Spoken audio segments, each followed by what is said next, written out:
بسم اللہ الرحمن الرحیم اللہم یا رب اشرح لی صدری ویسر لی امری واحلل عقدۃ من لسانی یفقہوا قولی الحمدللہ رب العالمین والصلاة والسلام علی اشرف الانبیاء والمرسلین وعلی آلہ وصحبہ اجمعین اما بعد۔ اب انشاءاللہ العزیز سیدنا امام علی مقام سید الشہداء امام حسین رضی اللہ تعالی عنہ کے حالات اور واقعات کے حوالہ سے اور آپ کی شہادت اور فضائل کے حوالہ سے چند معروضات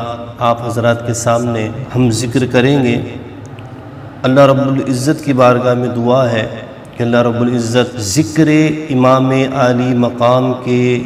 طفیل ہم سب کو ایمان کی مٹھاس عطا فرمائے اور ہمارے ایمان کو جلا عطا فرمائے۔ سورۃ الشورى میں اللہ رب العزت کے پیارے محبوب علیہ السلام کو اللہ رب العزت حکم ارشاد فرماتا ہے، قُلْ لَا أَسْأَلُكُمْ عَلَيْهِ أَجْرًا، اے محبوب آپ فرما دیجئے کہ تبلیغ رسالت پر میں تم سے کسی قسم کا کوئی اجر نہیں مانگتا، إِلَّا الْمَوَدَّةَ فِي الْقُرْبَى، سوائے اس کے کہ تم محبت کرو قربا سے۔ سیدنا عبداللہ ابن عباس رضی اللہ تعالی عنہما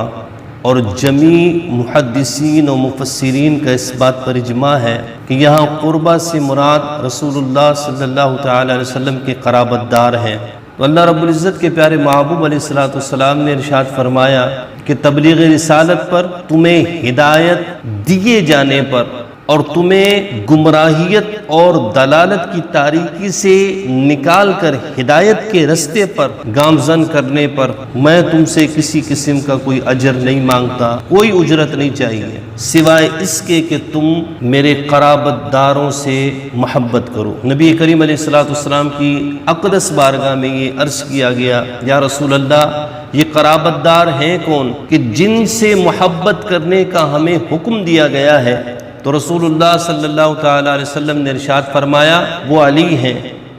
وہ فاطمہ ہیں، اور ان دونوں کے بیٹے ہیں جناب حسن اور جناب حسین رضوان اللہ تعالی علیہم اجمعین۔ یہ وہ قرابت دار ہیں جن سے محبت کا اللہ رب العزت نے اپنے پیارے محبوب علیہ السلام کی امت کو حکم دیا ہے۔